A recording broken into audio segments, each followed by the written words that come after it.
हाय फिर दोस्तों, मैं आप फ्रेंड एवेल परमार और स्वागत करता हूँ YouTube channel maths trick bye Parmar sir. तो दोस्तों, आज अपना टॉपिक एसएससी जीके का है। एसएससी सीजीएल जीके 2024 के लिए वेरी हेल्पफुल रहने वाला। तो दोस्तों, आने वाले दिनों में आपकी एग्ज़ाम हो गई है या आने वाले दिनों में होने वाली है, तो कमेंट जरूर कीजिएगा और ये वीडियो जरूर देखिएगा क्योंकि आपके लिए वेरी हेल्पफुल रहने वाला है। आइए दोस्तों, शुरुआत करते हैं। पहला क्वेश्चन से छोटा सा वीडियो है, देखिए। मेगास्थनीज को चंद्रगुप्त मौर्य के दरबार में अपना राजदूत बनाकर किसने भेजा? मेगास्थनीज प्रश्न किसी तरफ घूम सकता है। मेगास्थनीज को चंद्रगुप्त मौर्य के दरबार में अपना राजदूत बनाकर किसने भेजा? किसने भेजा था? सिकंदर, अशोक, सेल्यूकस और कनिष्क। चार ऑप्शन आप सामने कमेंट कीजिए, कौन सा ऑप्शन सही होगा। तो मेगास्थनीज को भेजा किसको था? मेगास्थनीज चंद्रगुप्त मौर्य के दरबार में राजदूत बनाकर किसने भेजा था? सेल्यूकस ने। किसने भेजा था? सेल्यूकस ने। सही ऑप्शन हो जाएगा सेल्यूकस। सेल्यूकस ने मेगास्थनीज को चंद्रगुप्त मौर्य के दरबार में अपना राजदूत बनाकर भेजा था। अब किसी भी तरह से प्रश्न आ सकता है कि सेल्यूकस ने मेगास्थनीज को किसके दरबार में भेजा था? तो चंद्रगुप्त मौर्य के दरबार में, है ना। क्या बनाकर भेजा था? राजदूत बनाकर भेजा था। मंत्री, है ना, कुछ भी ऑप्शन दे सकता है, लेकिन राजदूत बनाकर भेजा था। ठीक है, ये ऑप्शन हो गया। तो सही ऑप्शन होगा सेल्यूकस। अगर नेक्स्ट क्वेश्चन है, जैन धर्म के संस्थापक कौन है? अब जैन धर्म के संस्थापक, इससे वर्ड जान लेते हैं। जैन धर्म के संस्थापक है दोस्तों, संस्थापक की बात करते हैं तो जैन धर्म के संस्थापक है ऋषभदेव। कौन संस्थापक है? ऋषभदेव। जैन धर्म के संस्थापक कौन है? ऋषभदेव। अब जैन धर्म से अगर इसके और भी जानकारी जुड़ी हुई देख लेते हैं। देखिए, जैन धर्म की दो शाखाएं हैं। कितनी शाखाएं? दो शाखाएं। जैन धर्म की दो शाखाएं। नंबर एक, जैन धर्म में दो शाखाएं होती है ना, दो शाखाएं, श्वेतांबर और दिगंबर। एक है श्वेतांबर और श्वेतांबर वाले, दूसरी है दिगंबर। जैन धर्म की दो शाखाएं, श्वेतांबर और दिगंबर। अब श्वेतांबर मार्ग के मानने वाले जो व्यक्ति हैं वो क्या करते हैं? सफ़ेद वस्त्र धारण करते हैं, श्वेत वस्त्र धारण करते हैं, श्वेत वस्त्र धारण करते हैं, है ना। और दिगंबर मानने वाले व्यक्ति वस्त्र नहीं पहनते हैं, ये किसी भी तरह का वस्त्र नहीं पहनते हैं, ये वस्त्र का परित्याग करते हैं, वस्त्र का परित्याग करते हैं। ये वाले जो व्यक्ति हैं, दिगंबर मार्ग के मानने वाले व्यक्ति, ये वस्त्र नहीं पहनते हैं, ये जिनको बोलते हैं नागा साधु, वे रहते हैं। तो दोनों शाखाओं के बारे में समझ गए आप। अब आते हैं 24वें तीर्थकर।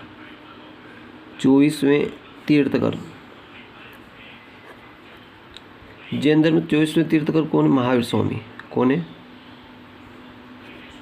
महावीर स्वामी। 24वें तीर्थकर कौन है? महावीर स्वामी, जिसको वर्धमान महावीर स्वामी भी बोलते हैं। इनके पिता का नाम क्या है? इनके पिता वर्धमान, और माता कौन सी इनकी? इनकी माता कौन है? त्रिशला। माता कौन थी इनकी? त्रिशला। तो इनके बारे में अपन जानकारी रखें कि वर्धमान की माता का नाम क्या था, पिता का नाम क्या था। कुछ भी पूछ सकता है एग्जामिनर, वो उसकी इच्छा चाहे जो पूछ सकता है। और जैन धर्म में त्रिरत्न, किसको महत्व दिया गया? त्रिरत्न को। अब जैन धर्म के त्रिरत्न कौन से हैं? देखो, नंबर एक सम्यक ज्ञान, दूसरा है सम्यक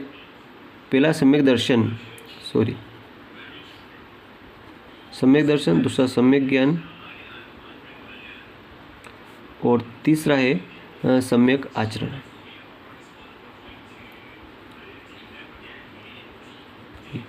तो ये त्रिरत्न, ये अपन याद रखें, है ना। तो जैन धर्म के बारे में बहुत सारी जानकारी थी जो मैंने आपको हमने शेयर की है। नेक्स्ट आता क्वेश्चन, देखिए। महात्मा बुद्ध ने अपना पहला उपदेश कहाँ दिया था? ये आपको बहुत सी बार क्वेश्चन पूछा गया है, वो रिपीटेड क्वेश्चन है। ये आपके MPPSC में पूछा गया क्वेश्चन, MPPSC और 2012 में पूछा गया क्वेश्चन है, और अभी भी पूछ सकता है, किसी भी एग्जाम पूछ सकता है। महात्मा बुद्ध ने अपना पहला उपदेश कहाँ दिया था? तो सही ऑप्शन होगा इसका, पहला उपदेश कहाँ दिया था? सारनाथ में दिया था। पहला उपदेश कहाँ दिया था? सारनाथ में। अब महात्मा बुद्ध का पूरा नाम है गौतम बुद्ध। पूरा नाम क्या है? गौतम बुद्ध। पूरा नाम इनका गौतम बुद्ध है। आइए, इनके पिता का नाम क्या है? पिता का नाम शुद्धोधन और माता का नाम महामाया।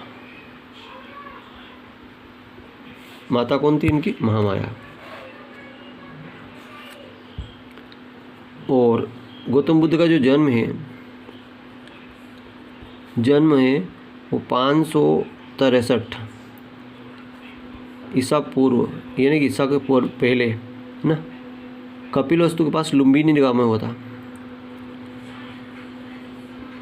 लुम्बिनी गांव में हुआ था। कहाँ पे हुआ था? लुम्बिनी नामक गांव में हुआ था, है ना।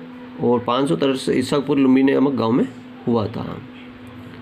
और जो गौतम बुद्ध थे, इनको 35 वर्ष की आयु में, कितने वर्ष की आयु में? 35 वर्ष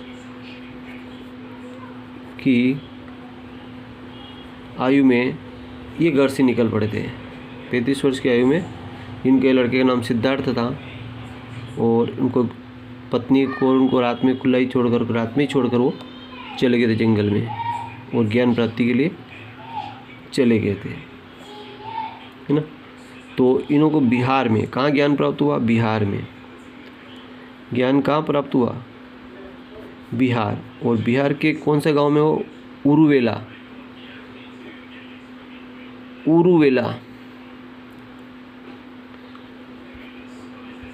उरुवेला गांव में हुआ था। कौन सी नदी के तट पे? अगर ये भी पूछ ले कि गौतम बुद्ध को किस नदी के तट पे ज्ञान प्राप्त हुआ था? फल्गु नदी के तट पे। किस नदी के तट पे?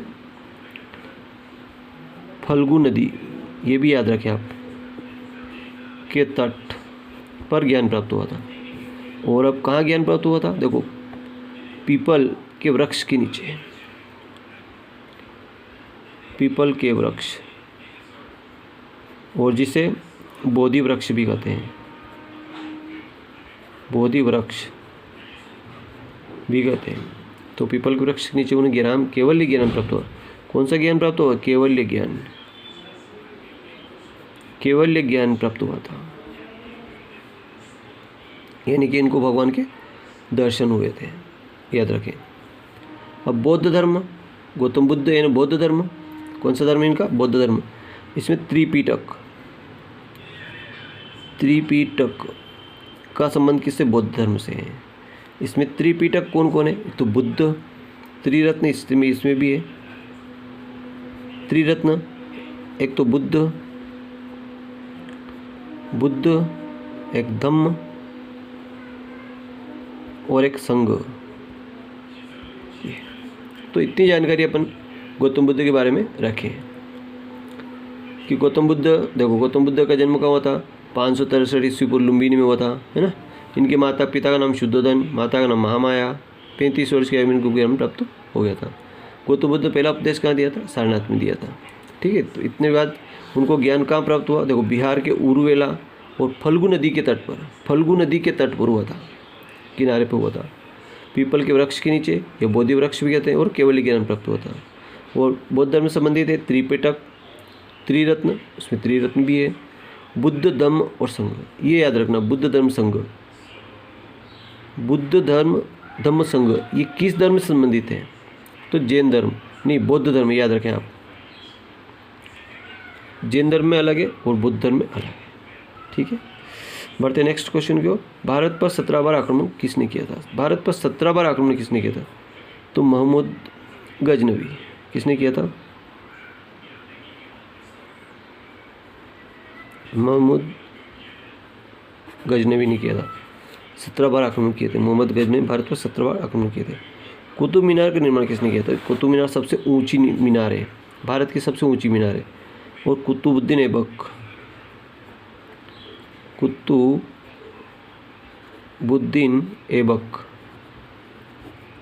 ने इसका निर्माण कराया था। नेक्स्ट है, पानीपत का प्रथम युद्ध कब हुआ था? तो इतिहास से जुड़ी जानकारी बहुत इंपॉर्टेंट है। पानीपत का प्रथम युद्ध 21 जनवरी 1526 इसको तो। और किसके बीच हुआ था ये? बाबर व इब्राहिम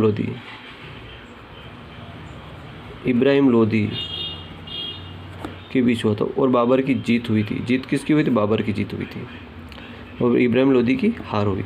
और इन्हें गुलाम वंश की स्थापना की थी। किस वंश की स्थापना की थी? गुलाम वंश की स्थापना की थी। गुलाम वंश की स्थापना की थी।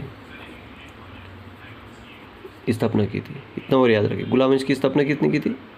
बाबर ने की थी। बाबर, याद रखें। कुछ क्वेश्चन और देख लेते हैं। देखिए, सती प्रथा को किसने बंद करवाया था? सती प्रथा। अब सती प्रथा किसने बंद कराया था दोस्तों? सती प्रथा को बंद कराया था राजा राम मोहन राय ने। राजा राम मोहन राय। और राजा राम मोहन राय ने किस समाज की स्थापना की थी? तो दोस्तों राजा राम मोहन राय ने कौन से समाज की स्थापना की थी? ब्रह्म समाज की। ब्रह्म समाज, ठीक है। अब ये तो आ गया, सती प्रथा किसने बंद करा? राजा राम मोहन राय बंद करा था।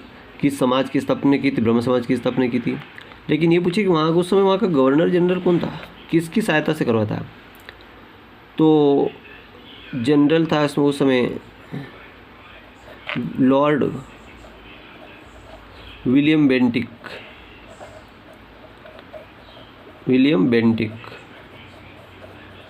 इसकी मदद ली थी इन्होंने। लॉर्ड विलियम बेंटिक की सहायता से इन्होंने सती प्रथा को बंद करा था। सती प्रथा क्या है दोस्तों? सती प्रथा के बारे में आपको कुछ बता दूं। यानी कि पहले के ज़माने में क्या होता था कि किसी महिला का यदि पति मर गया तो उस महिला को उस पति की चिता के साथ जिंदा ही जला देते हैं। उस महिला को पति की चिता के साथ जिंदा ही जला देते थे। तो इस प्रथा को राजा राम मोहन राय ने बंद करवाया, क्योंकि पति मर गया तो मर गया, लेकिन महिला को जीने का अधिकार है। तो उन्होंने ऐसा प्रयास किया लॉर्ड विलियम की सहायता से कि ये प्रथा बंद करा दी। और आज महिला सुखी है। पति मर गया तो मर गया, लेकिन वो फिर भी वो जीवन यापन कर सकती है, उसको जीने का अधिकार है। नेक्स्ट क्वेश्चन है, सविनय अवज्ञा आंदोलन कब प्रारंभ हुआ? भारत का वाइसराय कौन था? सविनय अवज्ञा आंदोलन के समय भारत का वाइसराय कौन था? सविनय अवज्ञा आंदोलन। तो भारत का वाइसराय तो लॉर्ड इरविन। कौन था भारत का वाइसराय? कौन था? Lord Irwin. और सविनय अवज्ञा आंदोलन दोस्तों ये महात्मा गांधी ने चलाया था दांडी यात्रा के समय 12 मार्च 1930 को। 12 मार्च 1930 से लगा करके 6 अप्रैल 1930 तक यानी कि 24 दिन चला। 24 दिन चला था ये सविनय अवज्ञा आंदोलन। और सविनय अवज्ञा आंदोलन में क्या था? नमक कानून तोड़ना, नमक सत्याग्रह या नमक आंदोलन। इसको नमक आंदोलन भी बोलते हैं, नमक सत्याग्रह भी बोलते हैं इसको। और उस समय उन्होंने दांडी यात्रा भी करी थी। दांडी यात्रा, इसको दांडी मार्च भी बोलते हैं। दांडी यात्रा भी उसी समय शुरू 12 मार्च 1930 को। ये पूछ ले गांधी जी ने दांडी यात्रा कब शुरू की? तो 12 मार्च 1930 को। उस समय कौन सा आंदोलन चला था? सविनय अवज्ञा आंदोलन चला था। उस समय वहाँ का जनरल कौन था? लॉर्ड इरविन था। यानी जैसे पूछे वैसे जवाब बड़े आसानी से दे सकते हैं। लास्ट क्वेश्चन गांधी से रिलेटेड है, करो या मरो का नारा किसने दिया था? दोस्तों करो या मरो का डू और डाई, जिसको अंग्रेजी में बोलते हैं डू और डाई। डू और डाई का मतलब होता है करो या मरो, या तो कोई काम करो या मर जाओ। ये नारा किसने दिया था दोस्तों? महात्मा गांधी ने दिया था। महात्मा गांधी ने दिया था। और किस समय दिया था दोस्तों? ये भी याद रखें आप, किस समय दिया था? भारत छोड़ो आंदोलन के समय। भारत छोड़ो आंदोलन, भारत छोड़ो आंदोलन कब शुरू हुआ? और भारत छोड़ो आंदोलन हुआ तो दोस्तों 8 अगस्त 1942 को, 8 अगस्त 1942 को भारत छोड़ो आंदोलन शुरू हुआ था। क्या तो भारत छोड़ के चले जाओ या उन लोगों को मार दो, क्योंकि अपने यहाँ पे अंग्रेज़ों को बहुत भयंकर राज्य था, तो उनको मारो। तो इस तरह गांधी जी ने ये 8 अगस्त 1942 को ये आंदोलन चलाया था। लास्ट क्वेश्चन है, महात्मा गांधी को किसने गोली मारी थी? महात्मा गांधी को किसने गोली मारी थी? तो महात्मा गांधी एक प्रार्थना सभा में जा रहे थे, उस समय नाथूराम गोडसे ने, किसने गोली मारी थी? नाथूराम गोडसे ने इनको गोली मार दी थी। तो से ऑप्शन होगा नाथूराम गोडसे। थैंक यू दोस्तों, वीडियो अच्छा लगा लाइक करें, चैनल सब्सक्राइब करना न भूलें।